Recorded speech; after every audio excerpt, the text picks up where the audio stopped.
Magandang araw, sambayan ng Pilipino. Magandang araw mga kababayan. Kasama niyo po ngayon si Ka Eric sa isa na namang episode ng ating Balita at Talakayan. Maraming salamat sa inyong pagsubaybay, pagsuporta at pagtangkilik, pag-promote ng ating channel na Ka Eric Celis YouTube channel at sa inyong pag-campaign na lumawak po ang ating viewers at subscribers. Utang na loob ko po yan sa inyo mga kababayan. Maraming salamat po sa pagtitiwala at pagmamahal ninyo sa pinapanindigan nating advokasya para sa mabuting pamamahala at paglaban at pagtatakwil sa korupsyon at pandarambong na nangyayari sa ating pamahalaan. Thank you so much also mga kababayan sa inyong pag-suporta na lumago din at lumakas ang ating programa na Bigwas ng Agila. Kasama ko pa dyan si Ma'am Lorraine Marie Badoy. Sa oras na ito ay bibigyan po natin ng pagpapaliwanag itong naging desisyon ng Korte Suprema hinggil sa pag-deny ng petition for relief ni Senator Bato de la Rosa. At ito ay patungkol sa prayer for temporary restraining order na idinulog po ng kampo ng legal defense team ni Senator Bato de la Rosa sa Korte Suprema.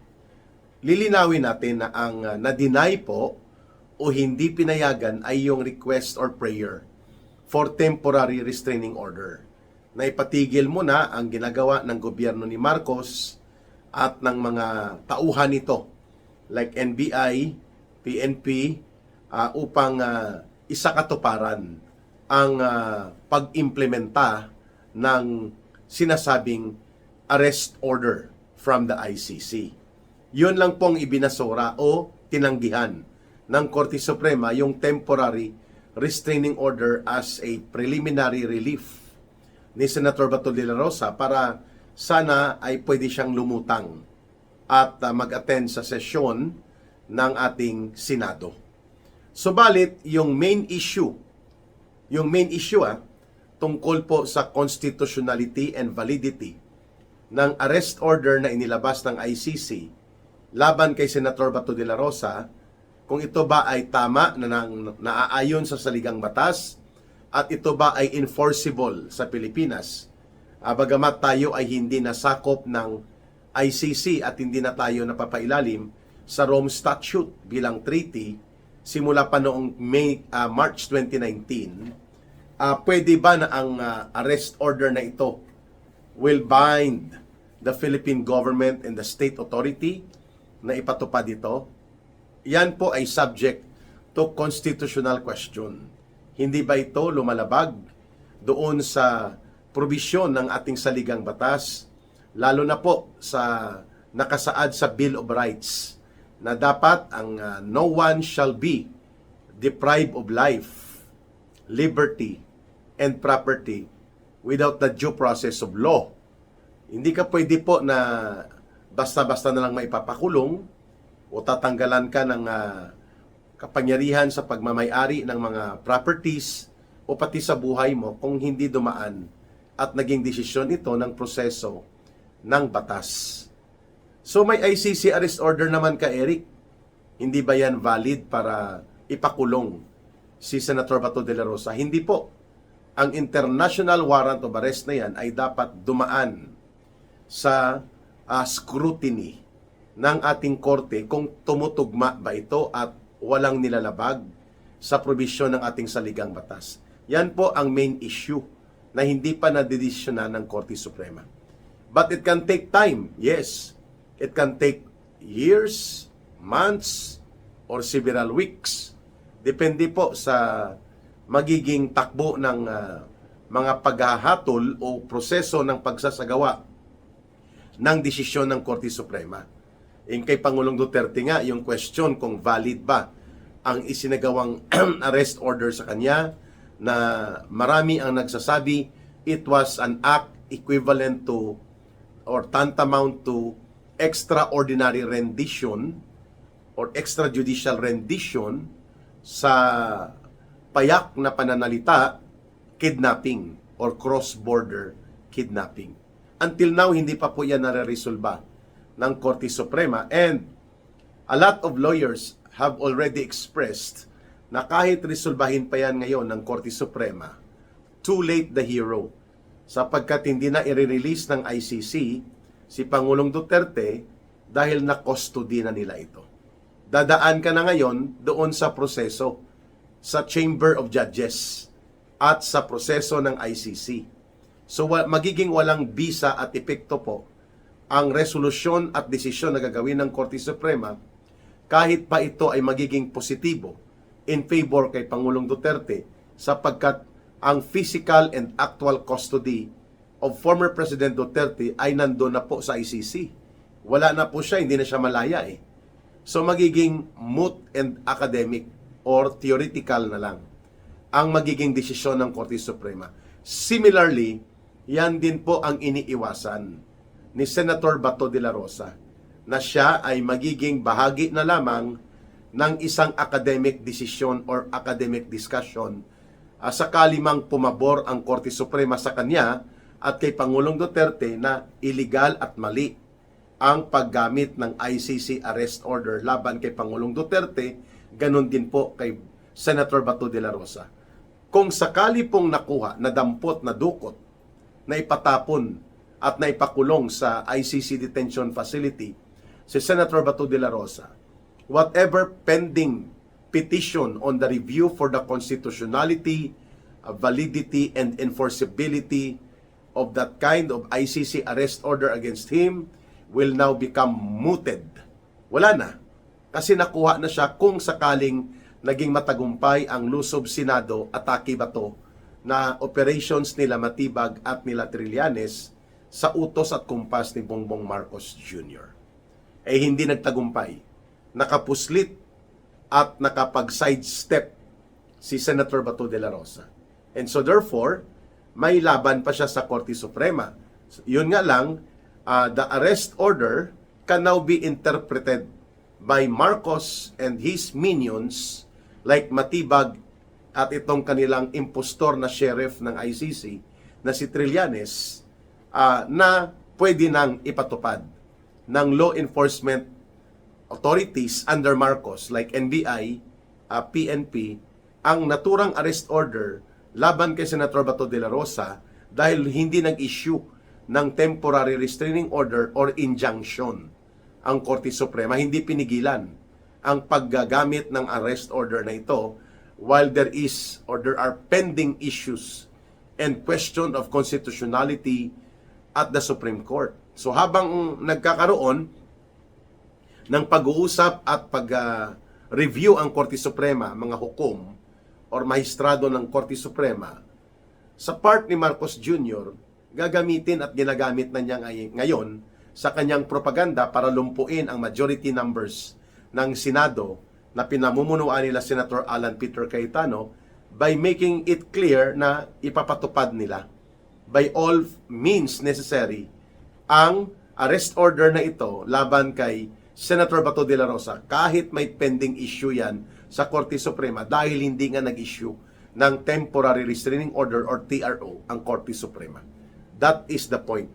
At yan po ay malinaw na ginawa ng tagapagtahol ni Marcos kahapon, itong si Aling Claire Marites Castro, ang kanyang barker sa Malacanang, na gagawin nila yon. Ang sinasabi ko ngayon na they are going to ride on in the denial by the Supreme Court of the TRO request of Senator Bato de la Rosa para lalo pang patindihin at lalo pang idiin ang pagpapaaresto di umano at pagpapatapon kay Senator Bato de la Rosa sa doon po sa ICC detention facility kasama doon kay Pangulong Rodrigo Duterte. Kaya naintindihan po natin kung bakit nagtatago at nag-sidestep, nag-low profile muna at pumuslit si Senator Bato de la Rosa sapagkat without the TRO granted supposedly by the Supreme Court in his favor, pwede nga itong sakyan ng gobyerno ni Marcos upang ipadukot siya, ipadampot na siya at ipatapon na siya papunta sa ICC facility sa pagkakakulong sa ICC. Kagaya ng nangyari noon kay Pangulong Duterte. Well, yung mga argumento na mayroon tayong specific law na Republic Act 9851, etc. Ito yung crimes against humanity and international humanitarian law na pwede daw kung hindi ma-prosecute dito sa Pilipinas, di umano ay pwede isurrender ng gobyerno natin sa International Tribunal ang nasasangkot sa naturang kaso. Number one, wala pong i-file na kaso na ganon laban kay Senator Bato de la Rosa, even kay Pangulong Duterte dito sa Pilipinas. So anong isosurrender natin? Number two, wala din pong treaty obligation ng Pilipinas sa ICC. Simula noong March 2019, naging valid na po ang withdrawal natin sa ICC. So anong treaty ang ating kasunduan na dapat sundin at dapat kilalanin ng ICC? Wala na. Third, mayroon tayong konstitusyon. Mayroon tayong mga korte, mayroon tayong legal system na hindi pa pwedeng panghimasukan ng isang banyaga o dayuhan na puwersa o dayuhan na organisasyon o dayuhang bansa. Kagaya po nitong ICC.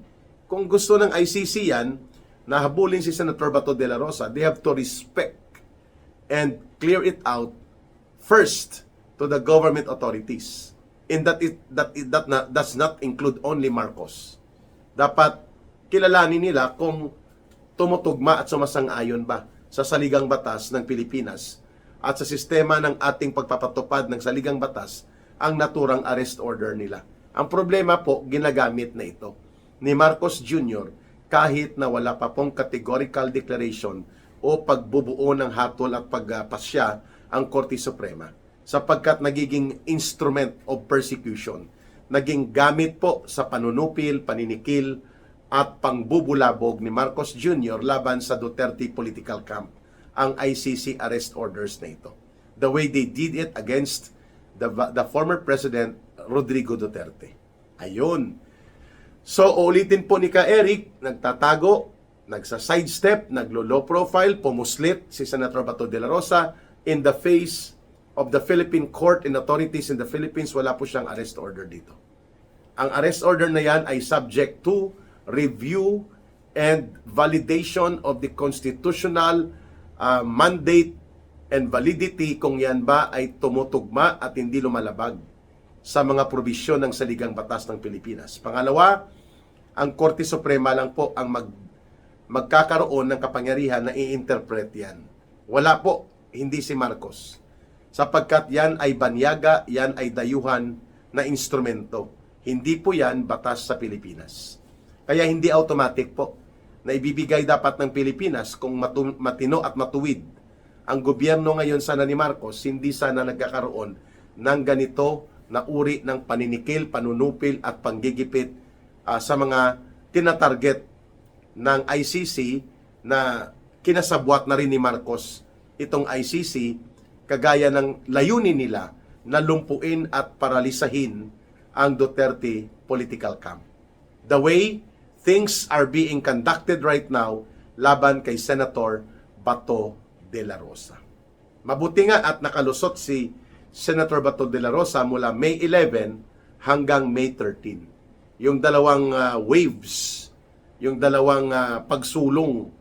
Ang unang lusob, failure, May 11, nakapuslit, nakapasok si Senator Bato de la Rosa sa plenary hall ng Senate. At hindi po siya nadampot o nadukot o naipatapon papunta sa ICC. At nakapagboto pa para mabuo ang new Senate Majority Leaders or the new Senate Majority Group at ang panibagong liderato ng Senado. At noong May 13, nilusob ulit ang Senado. Nagkaputukan, nagkapukpukan at nagkaroon po ng matinding panganib. Hindi lamang sa institusyon ng Senado na tinatapakan at nilulusob at nilalapastangan na ng puwersa ng gobyerno ni Marcos, kundi mismo sa buhay at kaligtasan ng mga majority black or majority group senators na natrap sa loob ng Senado. And then, the next day, nakapuslit na po si Senator Bato de la Rosa. Sabi nila, at ng Office of the Solicitor General, ang abogado ng gobyerno, itong si Berberabi, ang OSG or the Solgen, the Solicitor General, fugitive from justice si Senator Bato de la Rosa, Hindi po tama yon. Hindi pa idiniklara ng Korte Suprema na valid, enforceable at may constitutional mandate na ipatupad po ang naturang ICC arrest order. Wala pong ganon. At wala pong kinakaharap na naturang kaso si Senator Bato de la Rosa in any Philippine court. Wala po yan sa Pilipinas. At pangalawa, wala pong arrest order coming from Philippine court and judicial authorities against Senator Bato de la Rosa. So mali po at baluktot ang pananaw na yan ni Berberabe na fugitive from justice na si Senator Bato de la Rosa. Propaganda yan ng gobyerno para i-justify o bigyang matuwid ang kanilang panggigipit, panunupil at paglabag at paglapastangan sa mga fundamental na karapatan ni Senator Bato de la Rosa. Kagaya ng ginawa din nila noon ni Marcos Jr. at ng gobyerno niya, kasama dyan ang mga alipores niya, itong sila General Diwata Torre, at ngayon pinalitan na siya ni NBI attack dog Matibag, na nagiging attack dog ni Marcos Jr. kasama si Trillanes. So mga kababayan, malamang tatagal po at kakain ito ng ilang panahon. Weeks, months, years. Itong issue ng pendency of the Supreme Court ruling kung enforceable, valid, at hindi bumabangga sa konstitusyonal na mga probisyon ng ating saligang batas, ang pinakamataas na batas ng bansa, itong arrest order ng ICC na ito, na nakabinbin ngayon at hinahabol nila Marcos na gamitin para latiguhin si Senator Bato de la Rosa at nang malulumpo nila isa-isa ang mga political opposition aligned to the Duterte political camp. Ayan. So, ako, naniniwala ko, if I am also into the position right now na kinakaharap ni Senator Bato de la Rosa, I would rather do that option. Mag-sidestep ako, mag-self-preservation ako, at hanggat hindi pa natatapos sa Korte Suprema, at hanggat hindi po malinaw na magiging tapat at matuwid ang gobyerno ni Marcos at mga alipores nito na sumunod sa mga probisyon ng saligang batas at ng karapatan ng kanyang mamamayan na dapat pinoprotektahan ito, but instead, ito pa ang nagpapadukot at nagpapadampot at nagpapatapon ng kanyang sariling mamamayan, bagamat may sariling umaandar at buhay na korte tayo sa Pilipinas. Hindi nila dito sinasampa ang kaso, sapagkat ang kanilang layunin ay ipatapon at isa-isa at tuloy-tuloy nalulumpuin at paralisahin ang mga political opposition figures na aligned sa Duterte political camp, kagaya po ni Senator Bato de la Rosa. Abangan po natin ito sapagkat this issue about ICC arrest order, ICC question of constitutionality of its order and the existence of such order to arrest Bato de la Rosa na pending sa Korte Suprema ay hindi na lamang ito usapin ng batas. Ito po ay usapin ng soberenya, ito po ay usapin ng ating pagiging malayang bansa, usapin po ito ng ating mga mamamayan na dapat pinoprotektahan, pinapangalagaan ng ating gobyerno at ng ating pamahalaan kung matino at matuwid sana ang namumuno nito, at ito ay malinaw na usapin tungkol sa panggagamit sa ICC at mga arrest order na ipinapalabas nito na magiging instrumento na at nagiging instrumento ng political persecution na ginagawa po sa gobyerno ni Marcos Jr. Ito po ay dapat mabigyang linaw ng Korte Suprema.